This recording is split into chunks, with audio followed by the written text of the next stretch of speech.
Hi, everyone. Welcome to the Inclusive Spaces seminar series at the Bartlett, the Faculty of Built Environment here at UCL. Today, you have joined the October edition of Inclusive Spaces. My name is Sarah Motwani, and I am a second-year student studying Engineering and Architectural Design, MEng, at the Bartlett School of Architecture. So a bit about me, I am Indian and I was born and raised in India. So my first introduction to the built environment was through that of my city, New Delhi. The building you can see behind me is actually one of my favorite buildings in New Delhi. It's the Jama Masjid.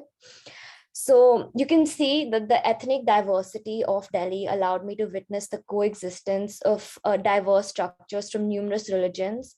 We actually have all three masjids, temples, and churches in a 1 kilometer radius in Delhi.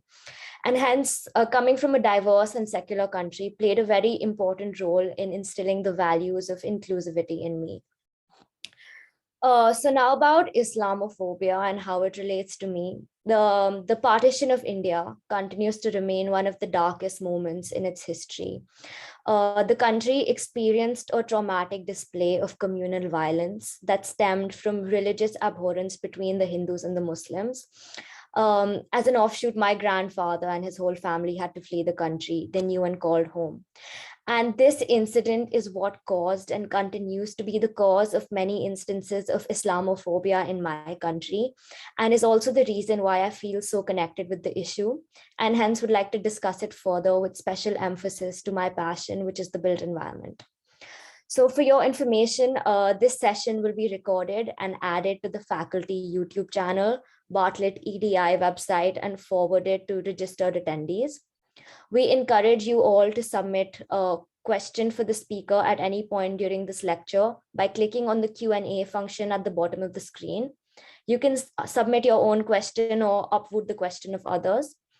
We will hear the presentation for the first half of the session, and we will begin the Q&A in the second half before we end at 2 p.m. That is if we don't overrun by a bit. Okay. So yeah, in reading about Islamophobia in the built environment, I came across Dr. Ali's paper, which was published in 2011, and it was called Mosquephobia, the Dilemma of Architecture, Multiculturalism, and Islam. The paper defined Mosquephobia as a rejection and resistance of the powerful and dominating image of the mosque, particularly in the West. And you can see how in the paper mosques have been described to be used potentially as a tool in the present day to overcome Islamophobia, and how mosque design can be used to counter the question of the Islamic community being resistant to integrate with Western culture. So without any further delay, I would like to introduce Ali. So Professor Ali is an architect, urban designer, and planner interested in research and practice in the domain of theory, criticism, and creativity in architecture and urbanism. He writes extensively in newspapers, periodicals, and architectural magazines locally and internationally, and has published more than 130 journal-referred papers, critical reviews, essays, numerous papers and conference proceedings, in addition to books and book chapters. His current research interests are knowledge-based urban development, post-carbon contemporary Gulf cities, museums in the Gulf, urban vitalization of historic districts, knowledge in creative cities, and he has been invited to present his research work at international institutions in over 30 countries. I'm not now going to give the floor over to Ali. Thank you, Sarah. Can you please allow me to share the screen?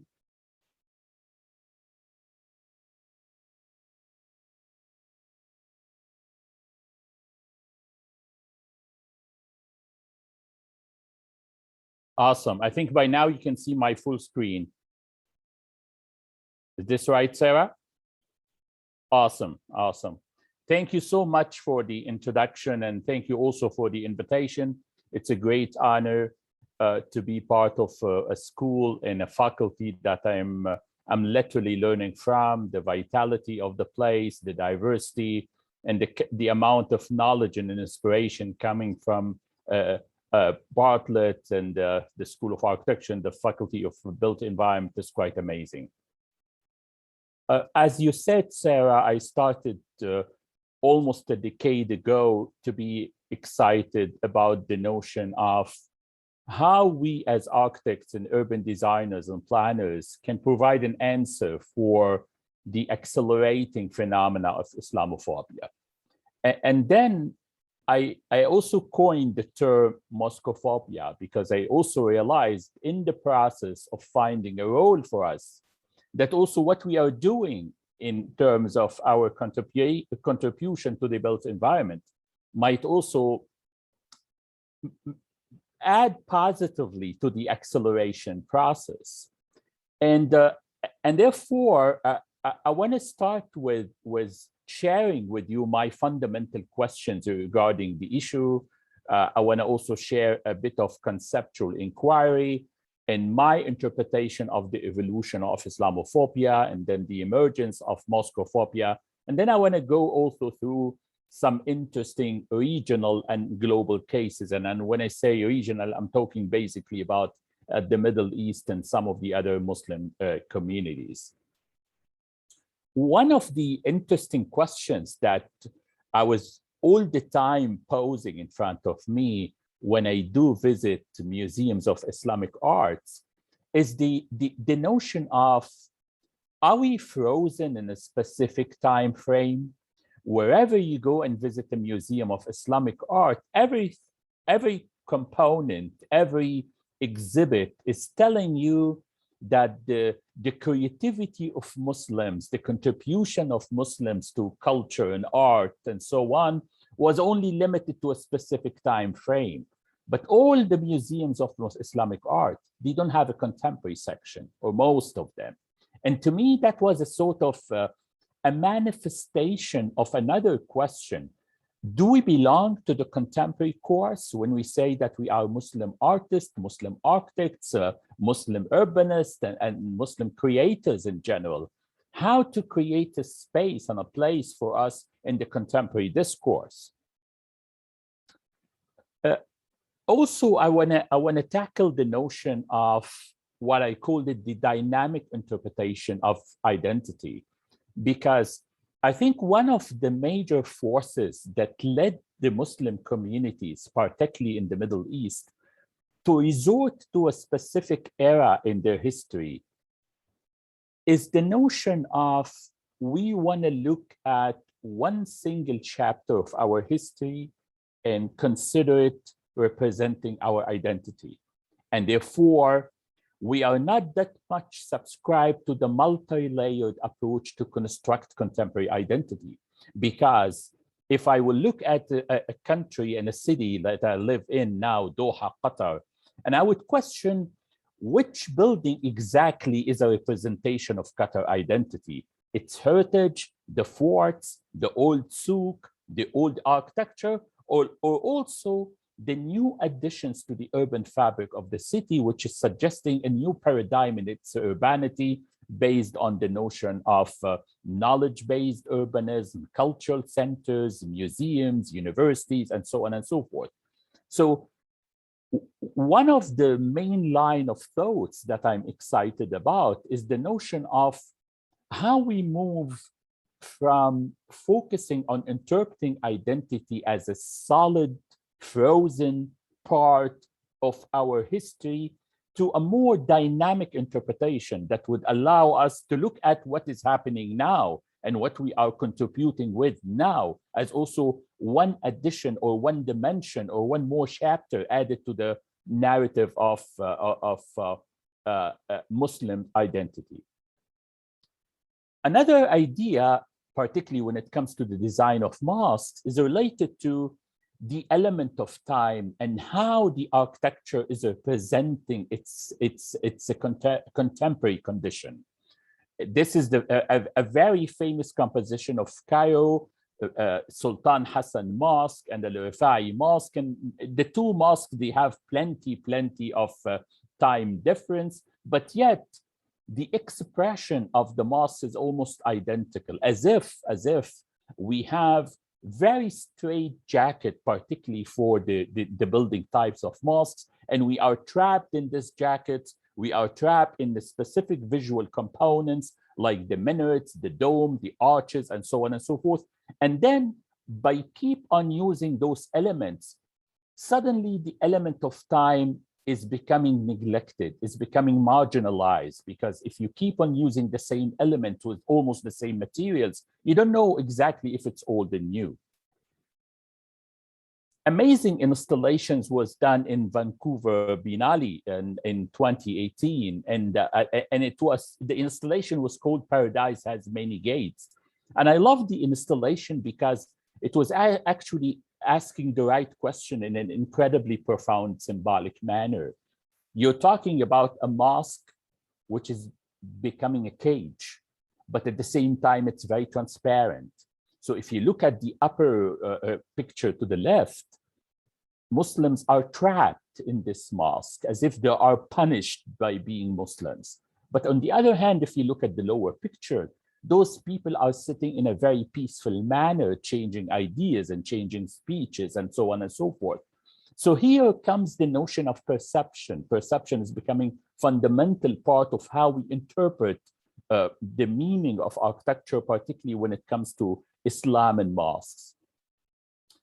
And what is interesting also about the architecture of Muslim communities or Islamic architecture, what have you, is that when you look at how it was documented in most of the books tackling history of architecture, you will see that it was basically a historical account. If you see the work of Fletcher, P.O. Kostov, Michel, all of them dealt with Islamic architecture basically from a historical account, as if, again, it was a domination and a manifestation of exactly the point that worried me the most, which is, are we only good when it comes to recite our history, but when we look at our contemporary moment, we failed to construct a very solid creative position? This is one of my favorite survey of Islamic architecture. It's called An Illustrated History of Islamic Architecture. But what I like about this book, that he kept on talking about in the introduction, he kept on talking about the beauty of old mosques, madrassas, bazaars, courtyards, and so on and so forth. But suddenly, when he started to move towards the contemporary time, he talked about, or the book talked about, today's modern Dubai skyscrapers, as if when it comes to the modern condition, we cannot find anything but to talk about modern Dubai skyscrapers as the representation and the illustrated manifestation of Islamic architecture.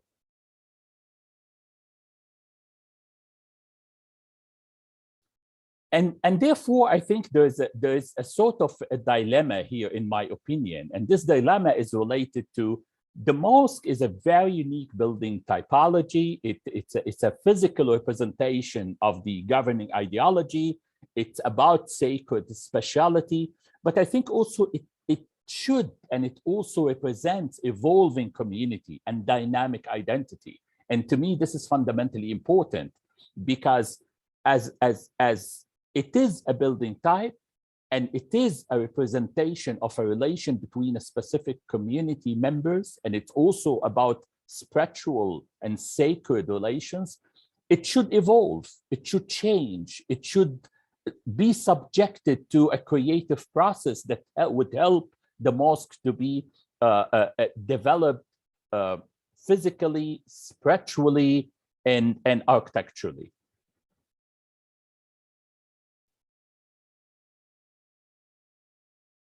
And this is why the narrative that I am suggesting today is basically a narrative about how to use the mosque as a platform to investigate the relation between the building and the context. And the context here, I mean cultural context, social context, urban and architectural, and so on and so forth.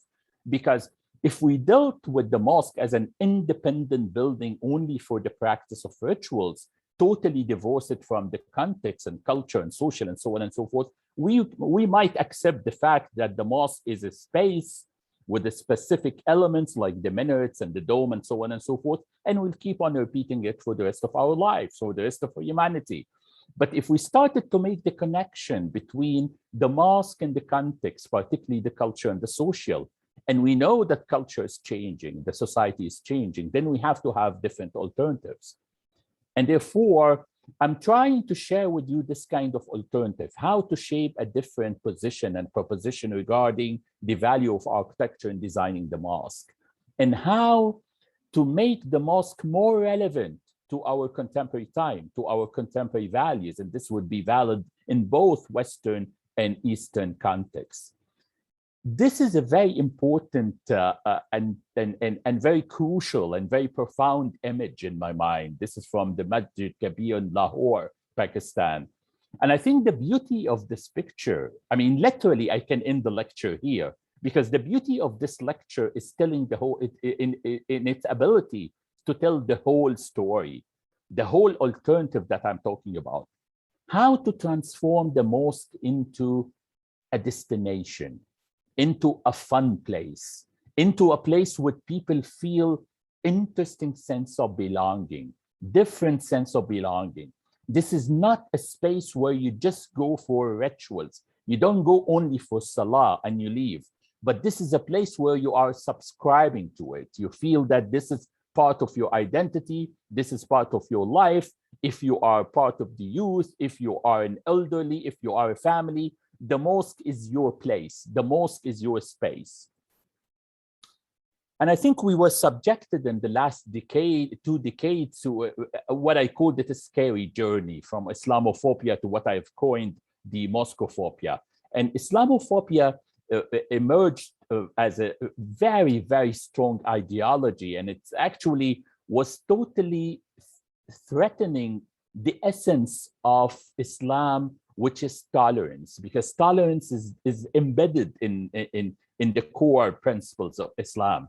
So the notion of to start a wave throughout different parts of the world, suggesting that Islam is a problem and Muslims are a problem and Muslims are terrorists, is becoming really painful for all of us. Not only that, what I was also excited about while considering the different parts of my research is that Islamophobia, I came to the conclusion that it was globally and locally constructed, and it was globally and locally consumed. This is very interesting because I'm not a subscriber to the theory of conspiracy, but I do know from different literature that Islamophobia emerged, but it was also constructed globally by a lot of dictators around the Middle East and other Muslim countries, and I will elaborate on that. And it was also globally consumed to portray an image about Islam and Muslims, but at the same time, that was also used internally. So one of the very interesting quotes from Obama that when he gave a very interesting speech in Cairo, and he was talking about that Islamophobia actually give a sort of a very bad impression about Islam and made countries and important countries like America started to have a very bad perception about how to view Islam as hostile and also how to relate this to notions like human rights and how to create more fear and more mistrust against Muslims. But what is interesting is that also from the West, you can hear other voices that would illustrate for us that Islamophobia is used as a tool. As I previously said, the notion of constructed and consumed, the Islamophobia industry, how to make Muslims the enemy, and so on and so forth. And in all of these books and all of these publications, some dignified authors were trying to alert us that the problem is not about Islam. The problem is not about Muslims. but the process of manipulations, the process of how to use such a phenomena to help a specific dictator or to help a specific regime or to help a specific process of controlling a country or community. But what is really important for us as architects and urbanists is that this kind of fear resulted in a new form of fear, which I called it the Mosquephobia. Because in the process of rejecting Islam and rejecting Muslims, there was no concrete evidence of the presence of Muslims and Islams in different contexts around the world rather than mosques. And therefore, most of the European cities and also a lot of American states, they have witnessed demonstrations where one of the very important signs that were used all over the place with no more Muslims, no more mosques, no more Islamic centers. But to me, what was very, very interesting in all of these processes is that the kind of graphics that was used are exactly the same elements that we kept on doing for every single mosque that we built. And I'm talking here about domes, I'm talking about arches, I'm talking about minarets. So as if the message is this kind of visual vocabulary, this kind of visual message, we need to stop it because this message is so much related to the notion of the mosque and Islam.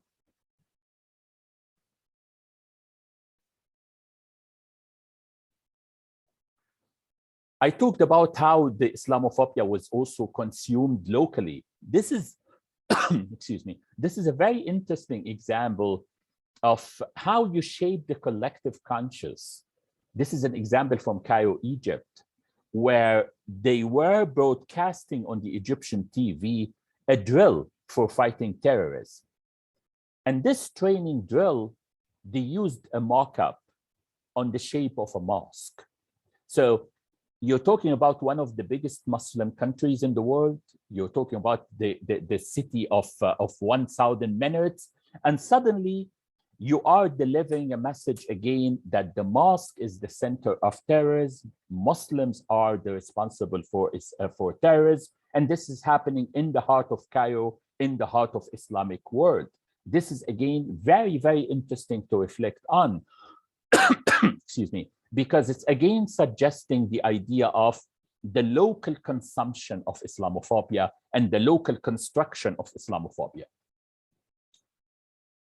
And this very first wave of Mosquephobia was so much manifested in the rejection of the Park 51 Islamic Community Center in New York, blocks away from the ground zero, but yet, because of the fact that this is a design dedicated for community, Islamic community center, although the architecture, as you can see to the left-hand side, it's a very, very modern architecture with a very interesting kind of geometry, nothing that would resemble the classical elements that I talked about, the dome or the minaret or what have you, are there. But yet, the fact that this is an Islamic center give a lot of people in New York the legitimacy to reject the project. Not only that, how also the project was interpreted as a center for terrorism. And they were making jokes in a lot of excellent papers in the US, including the New York Times, suggesting that this will be the control centers for more terrorist attacks. So I think we are in a sort of a defining moment because historically, Muslim communities were doing an excellent balance between their faith and the diversity of the different geographies and communities and cultures and political systems. You have mosques scattered all the way from Morocco to the Gulf and from China to South Africa. And wherever you go, you will see that the culture, the geography, the politics, the economy, the way of life of people, dramatically changed the appearance and the role and the way the mosques were designed and constructed. In our contemporary time, we are suffering. We are suffering because we are in a challenging time.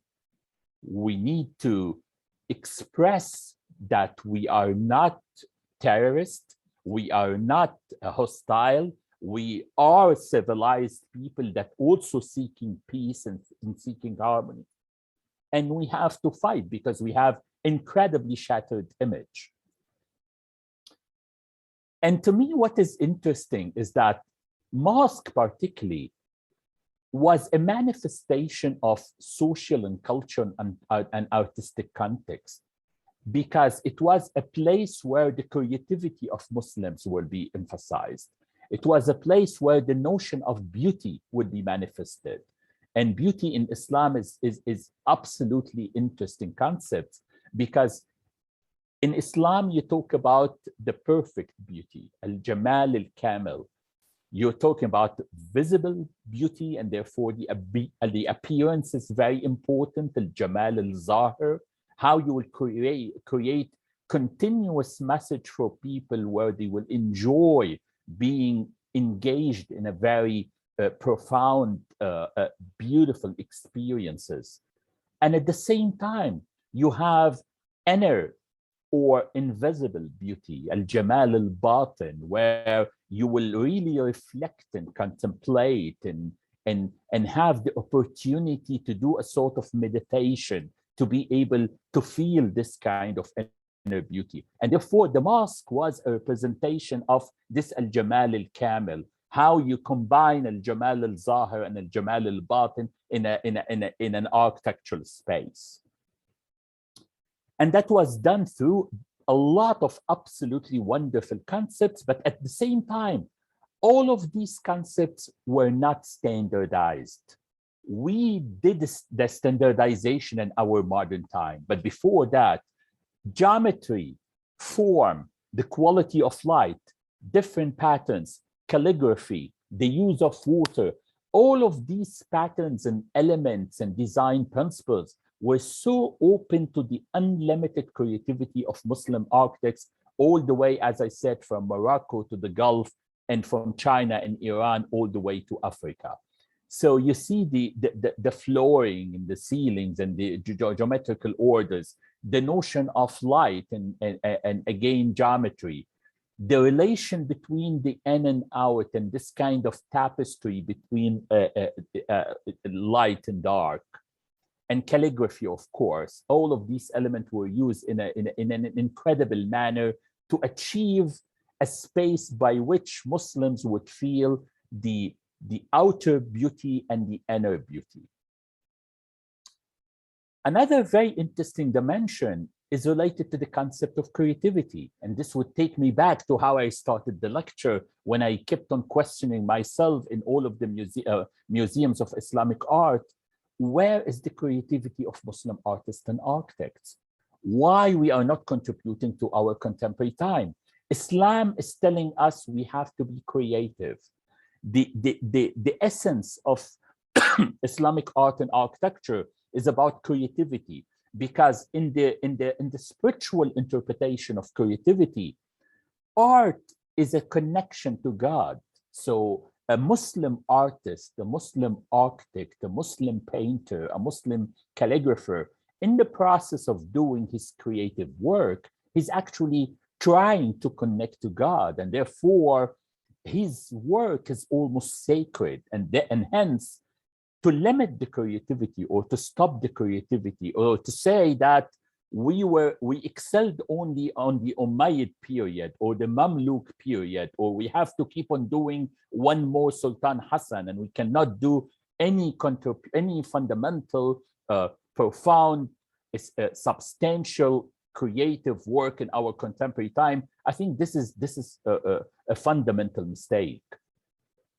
And if you do a quick survey about what I was trying to say, the diversity of architecture, the diversity of spaces, the diversity of building materials, the diversity of geometry, all of this is suggesting that in different places in the Middle East, in the Muslim world, from Uzbekistan and Kazakhstan, all the way to Morocco, to Damascus, to Cairo, plenty of evidences suggesting that creativity was the name of the game. And Muslim architect was so obliged to the fact that although I am designing a mosque with the same function, but still I can use my creativity to come up with a new entity in the urban fabric of the Muslim city that would attain the beauty that I'm looking for.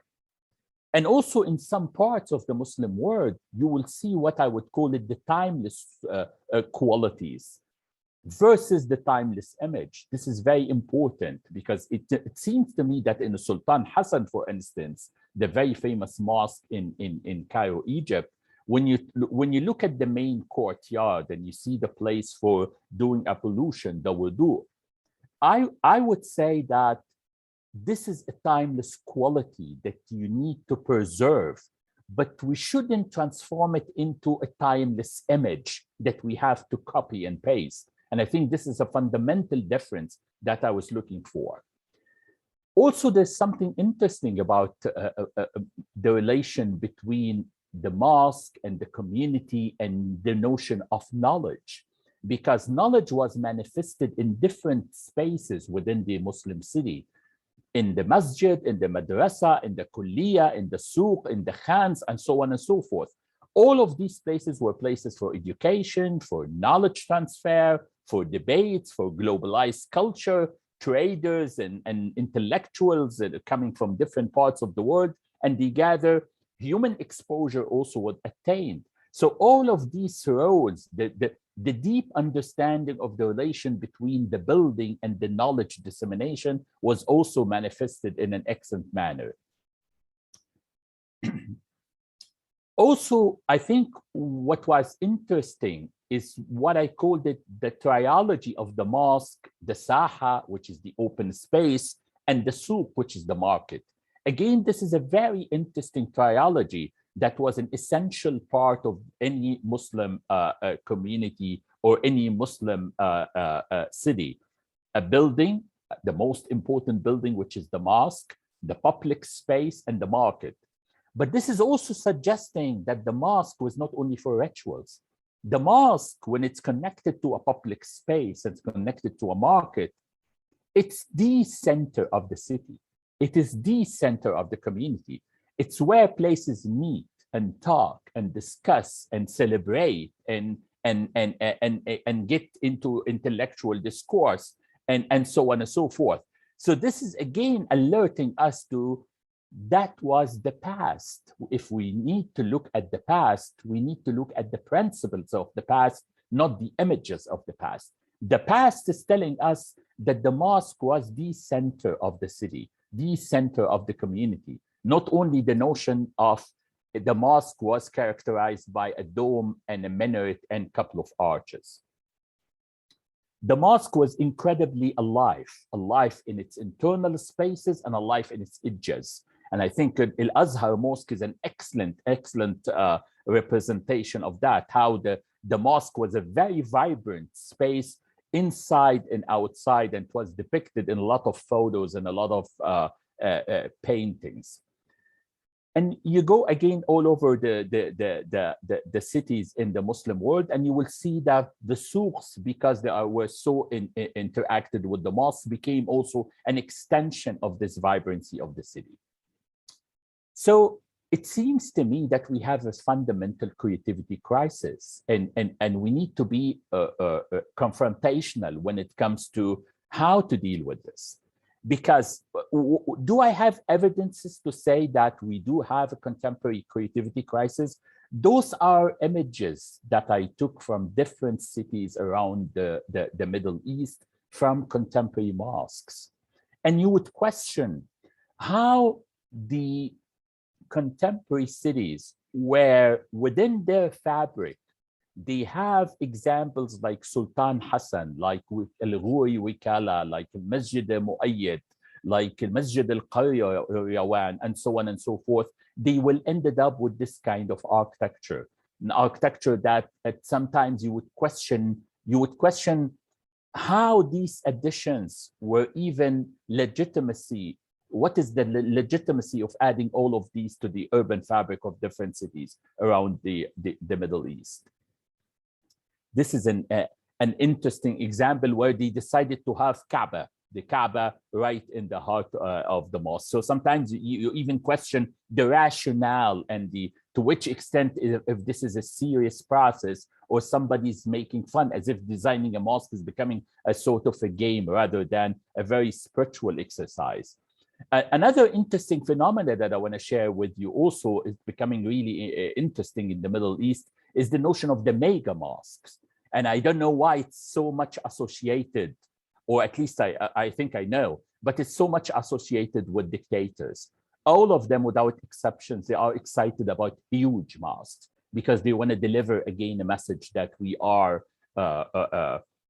representative of God, and we have a very, very moral commitment towards Islam. This is the case of Saddam Hussein in Iraq. This is the case of Ali Saleh in Yemen. Huge mosques, and all of these mosques are not related to how the local community is suffering, how people are really in a dire need for such a budget to be allocated for the uplifting and the community development. This is in UAE, Sheikh Zayed Mosque. This is one of the very interesting examples in a new desert development in Cairo called the New Capital. And ironically, they built the mosque in the middle of the desert, so no one is going there. They called it the biggest mosque in the Middle East. And then they were not able to get people to pray there. So they started to bring soldiers from different military camps around the area, and they will put them in buses every Friday so they can give the illusion that the mosque is packed with people. Even in Kaaba, the most sacred space for Muslims on earth, this is how a lot of painters were sort of portraying the notion of the dominance of Kaaba, how Kaaba is the center of the rituals of Al-Hajj or Umrah. And this is a picture, an old photographic picture suggesting also the same concept that the Kaaba is the dominating component of the whole Hajj or Umrah journey. And this is a contemporary image now. This is from one of the tall towers, the Fairmont Hotel, and the gentleman here is overlooking the Kaaba. This is a book that I wrote in Arabic, and I was comparing the urban development around Kaaba with what is happening in Las Vegas, because I found a lot of similarities in terms of transforming the context of Kaaba, not to deal with it as a spiritual context, but as a real estate paradise, and therefore you build the highest and you build the biggest to gain as much profit as you can. And this is the situation now. Here are the mega buildings that are constructed all over the place. And this is the Kaaba is becoming really a tiny space in this jungle of concrete towers. And then when we go to the West, we are doing the same. So instead of trying again to speak to the context, we came and imposed what I called it a sort of impose a specific image. I totally see the point of saying that we want to express being Muslims in the West. We want to say that we are part of the community. But at the same time, I think the notion is not to impose elements that were not generated from the context. Architecture is about dialogue. Architecture is about speaking to the context. This is a very, very interesting example. I think it's very similar to what Sarah started the presentation with. And again, you would realize that, no, it is not in India, it is not in Cairo, it is not in Saudi Arabia. This is the Islamic Center of America in Dearborn, Michigan. And again, I would question why we have to do that, why we have to use the same elements that were invented hundreds of years ago and duplicated. But at the same time, I think there's a lot of hope from young architects and urbanists. They are doing a lot of experimental work, and some of them were able to build their work also. This is what is called the Vanishing Mosque. And the idea here is to transform the mosque into a sort of a public space rather than a very solid, independent individual space. This is also another very interesting experience where the minimalist approach with a bit of abstraction for the main shapes, like in the case of the minaret, or the absence of the dome, and also emphasizing more on the using of natural light and the idea of how the simplicity of the inner spaces would create more spirituality is also examined in a very interesting manner in this mosque. One of my favorite example, Ali Alraouf Mosque in Dhaka, Bangladesh, designed by my friend Marina Tabassum, and it's a winner of the Aga Khan Award for Architecture in the cycle 2014-2016. And I like the mosque because it's simple and it's creative, and it fits the environment. It speaks to the people that are suffering from a specific level of poverty, very, very simple people. This is what they can afford. But I think the beauty of what Tabassum was able to do is to use her own creativity to end up with a mosque that it's different, that it's unique, that it's contemporary, and at the same time, very, very spiritual. These are different spaces within the experience of the mosque. Another very interesting example also in Jakarta, Indonesia, Said Naum Mosque, also a winner of the Aga Khan, where the mosque was also a representation of the vocabulary of the city rather than the imposed vocabulary from the history of mosques. And hence, the mosque is becoming a sort of blending with the urban context. Not only that, but the mosque partially is a representation of the triology that I talked about: the mosque, the public space, and the market. And therefore, the mosque created an interesting sense of belonging because it's becoming the park and the mosque. And people are going to the park and going to the mosque and going to the mosque and enjoying the park. And this is exactly what I'm calling for.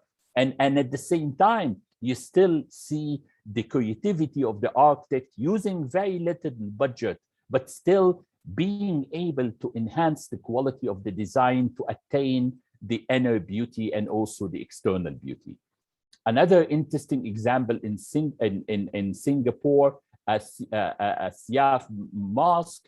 And I think, again, the notion of the reinvention of using the natural light. As I said before, natural light was a wonderful element in most of the traditional mosques, but we were not in the way we design mosques in our contemporary time. We were not that much excited about the element of light, but we were more excited about the visual elements, like the dome and the minaret and so on. I think here it's a very interesting example of how to use the natural light to create a spiritual experience. One of my favorite examples in the West is the Binsberg Mosque in Bavaria, Germany. And what I really like about this mosque is this transparent, very transparent facade, a facade that would make a connection between the mosque and the community, that would invite people walking by to come and to see this space. And even the entrance, as you can see in the middle picture, is also inviting people. You see the minaret here, again, is a calligraphy articulated in a very, very interesting manner. So suddenly the mosque is not an ambiguous place. It's not a place where it's surrounded by a stone wall and you don't know what is happening there. No, the mosque is open and transparent, and therefore you see that people are praying, people are wonderful, people are simple and peaceful. And another interesting creative contribution from Croatia, and again, you see the element of light, you see the composition, you see the revisit of the shape of the minaret. All of this we should give credit to all of these architects because they were able to write new chapter about the role of the mosque and the design of the mosque. And also they have an interesting understanding of how the mosque should play a role with the community and with the society. This is another interesting example in Turkey, in Istanbul, the Sankalar Mosque in Istanbul, where the whole idea is about spirituality is a journey. And therefore, you will invite people coming to pray to go into this journey all the way under very interesting platforms and landscape. And they will end up in this space where natural light again is penetrating the space. The minaret is basically a piece of art with Allahu Akbar on top of it. And this is the journey that people would lead people to the mosque, and then they will come back to enjoy the vast landscape. This is the level of creativity that we should celebrate. Another interesting example in Tirana, Albania, where, and I think these two conceptual sketches are fundamentally important. This is the out space, this is the plaza, this is the Saha, and this is the mosque. And I think that, even according to my lecture, that was the traditional principle of the relation between the mosque and the plaza. In Tirana, Albania, in this specific case, they called it the new mosque, the Islamic Center, and the Museum of Religious Harmony. The idea was to create an open space surrounded by the different kind of spaces, helping the center, the museum, and the mosque. And therefore, you are in the mosque and outside the mosque. You are within the sacred spaces and you are out of the sacred spaces to a communal spaces. And I think making all these lines kind of blurred helped to transform the mosque into a public space, helped again to create a different kind of sense of belonging. And people are enjoying the place as a place to pray, and enjoying the place as a place to get together, to hang out, to read, to have coffee, and so on. Absolutely a beautiful piece. A final case from Cambridge, designed again by my friend Julia Barfield. And it's absolutely a manifestation of creativity of everything. Even from the moment you approach the mosque, you feel that you are getting into a garden. You feel that you are getting into a space where from its reception is telling you, we are together, we are a community, we are a peaceful people.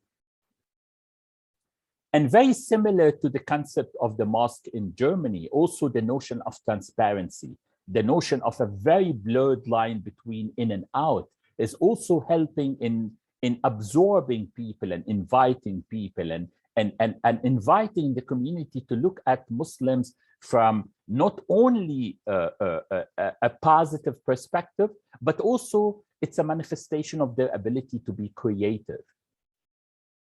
It was interesting that in my dialogue with the designer, she told me that the donors, the people who donate money, they insisted, although they enjoyed everything, they enjoyed the reception garden, they enjoyed the beauty of the internal spaces and exterior spaces, but they were so afraid that without using one of those typical elements, people might not recognize it as a mosque. So they insist on having this dome on top of the building. My very final example, which is related to the college where I teach at here in Qatar, and I just want to share with you how some professors of architecture describe the building. It looks like a spaceship.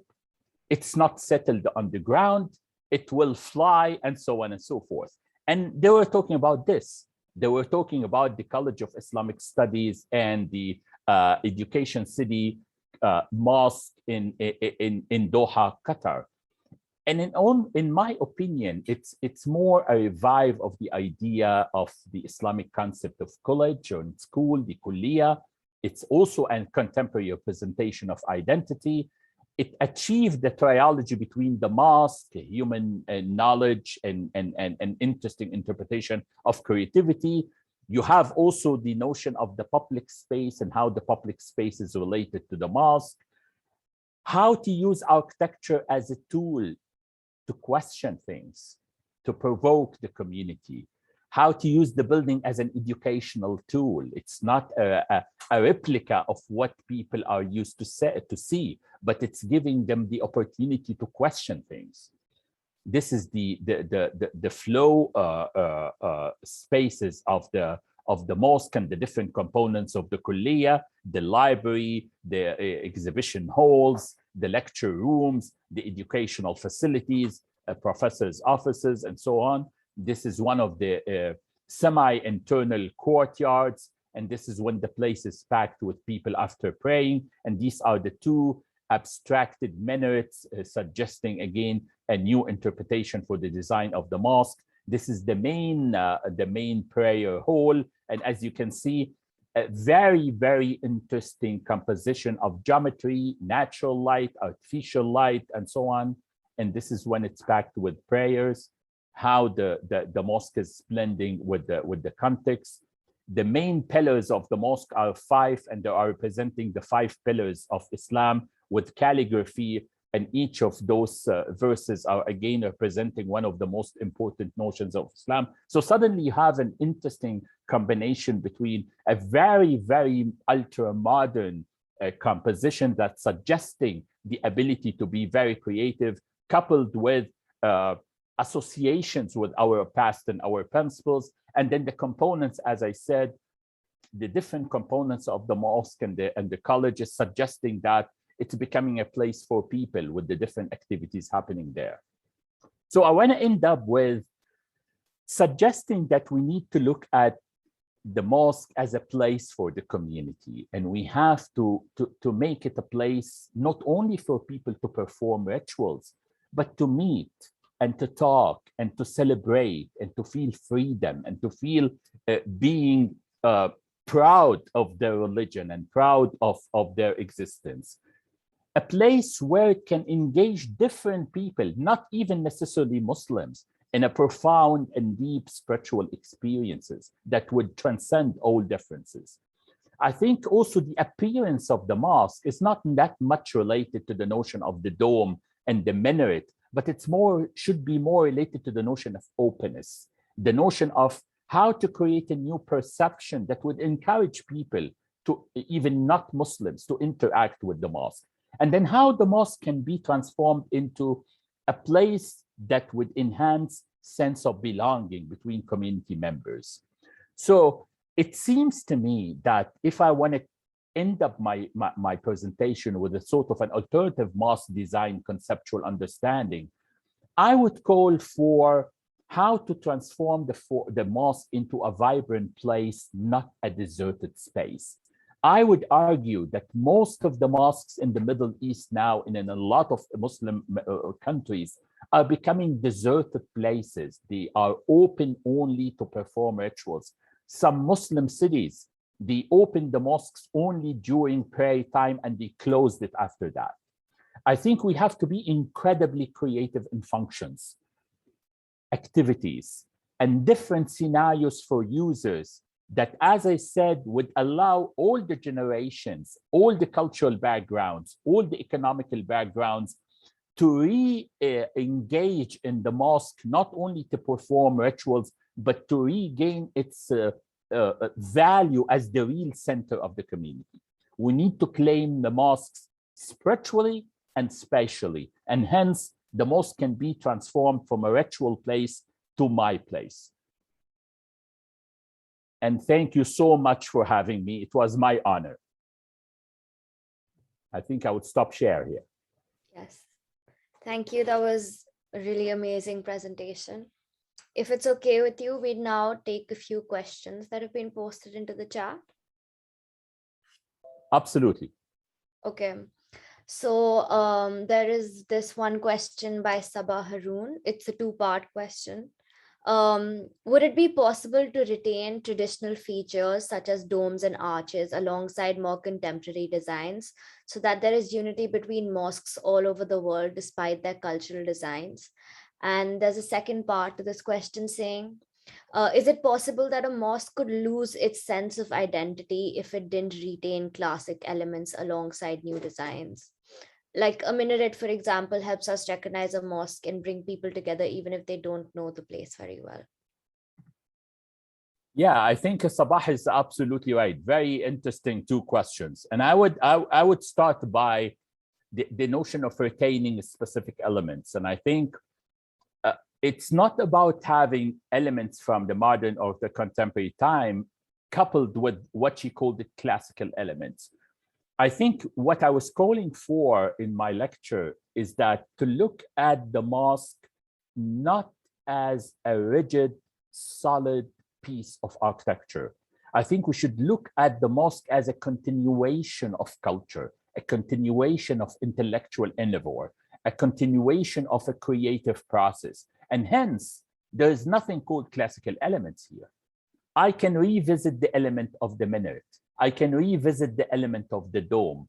I can look at it from a symbolic view because the function of the element is not, it's not valid anymore. No one is going up the minaret and call for prayer anymore. So it's becoming a symbolic element. When it's becoming a symbolic element, you can look at it from a design point of view and creativity point of view. I think this is also related to the sense of identity, because as I was trying to say also in my lecture, I think we all fall into the trap of looking at identity as a representation of a specific time frame, a specific time era. Egypt, for instance, I am originally from Egypt. Egypt, for instance, they participated in World Expo in Dubai 2021. And the design of the Egyptian pavilion was a sort of a pharaonic temple kind of thing, because again, their interpretation of their identity is that if you want to express Egyptian identity, the best time frame or the best era that you should go to is the pharaonic era or the ancient Egyptians or what have you. So I think I would ask Sabah to look at the notion of dynamic identity, because dynamic identity would allow creativity, and therefore we will totally refrain from the notion of classical elements in mosques. Thank you. Thank you. There's another question by Aisha. Do you believe that the widespread outsourcing of architects from the West for projects in the Middle East is a factor in the lack of contemporary progression in Islamic architecture? And how can we increase architectural participation from the local Muslim community in Middle Eastern cities? Well, this is an amazing question, Aisha. And I think this is why all the time I say, we have incredible responsibility on our shoulders, Muslim architects and urban designers and planners, because we need to understand, number one, that we have to have incredible confidence. We have to believe in ourselves. We have to understand that we can do excellent contributions to the fabric of our cities on the condition that we deal with architecture and urbanism as creative domains. We take our responsibilities as Muslims to be creative, to use every single element in our contemporary time, every single technology, every single new material, every single discovery, to be aware of all of this and to learn about it and use it in the way we produce architecture and urbanism.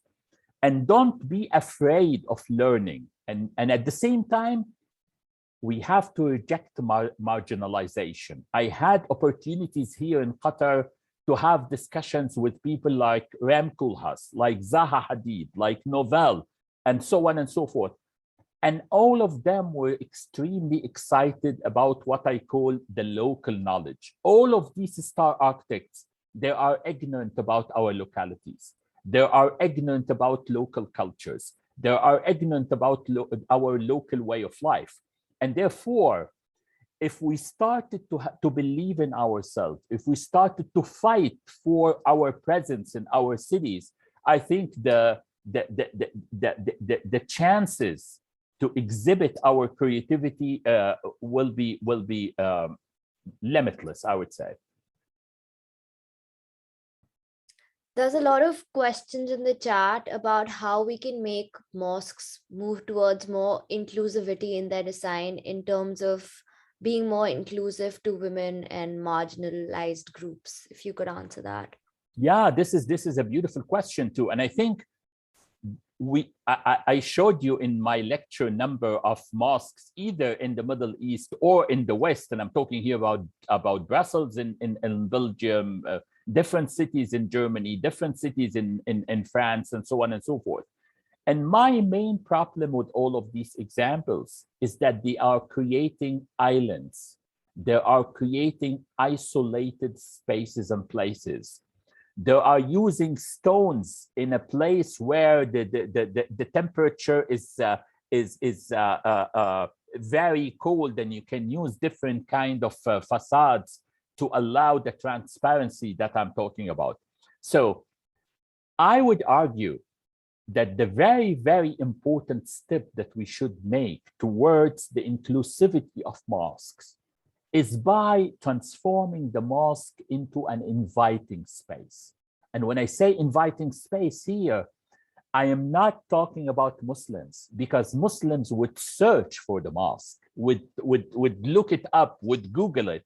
But the beauty of architecture is for passerby, for people who are walking in the street, for people who are exploring the city or exploring the community, and suddenly they will be in front of a place where it's open, it's inviting, it's packed with activities. They can have tea, they can drink a coffee, they can eat something, they can read a book, they can watch a movie, they can see some paintings in a gallery.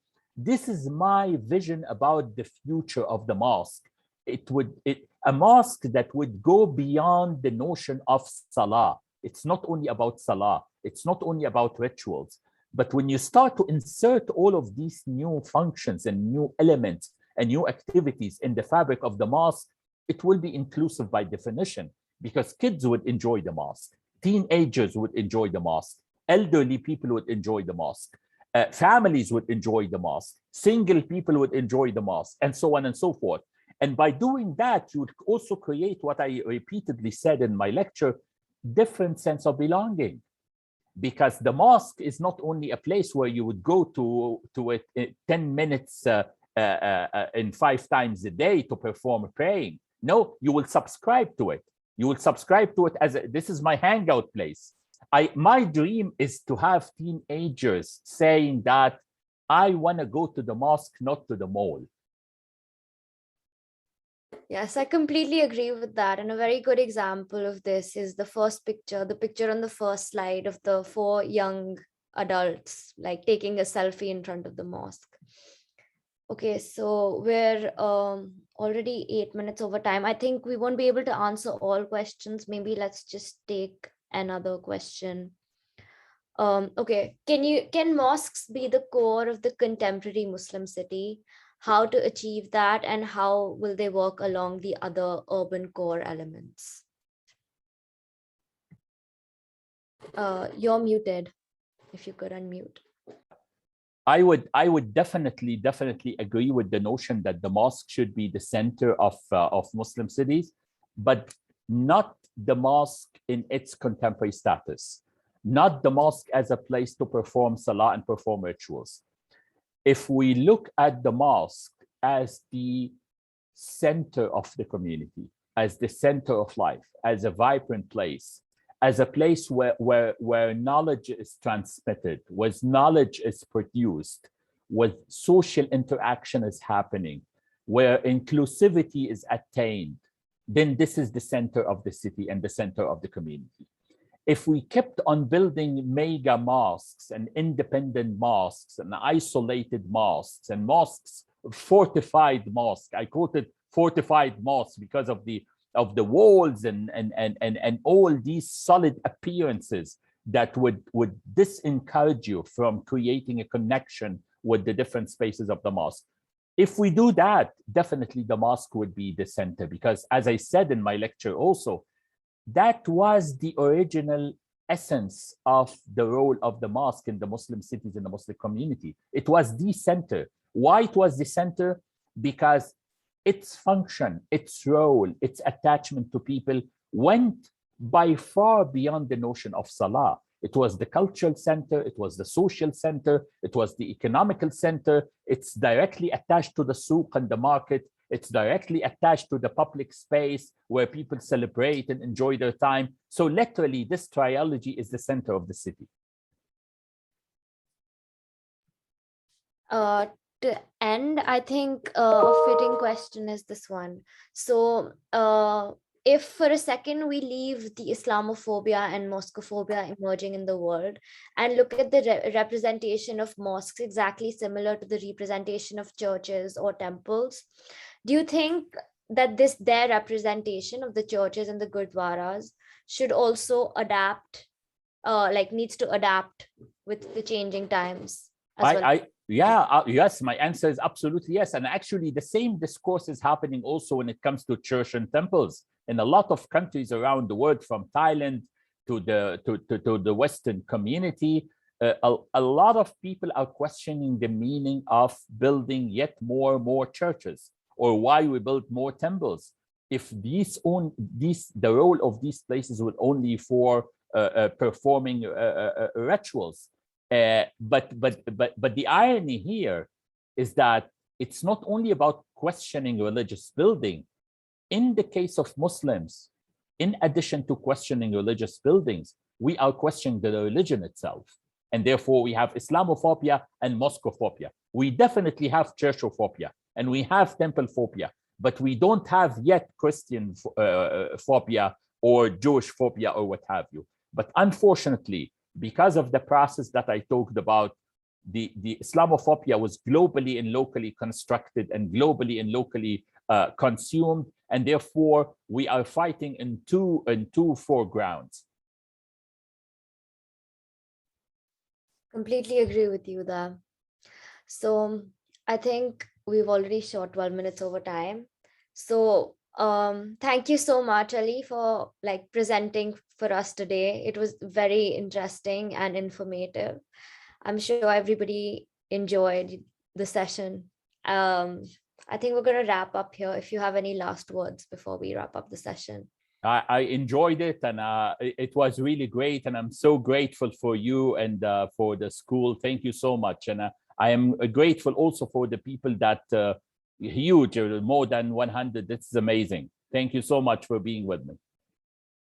Thank you.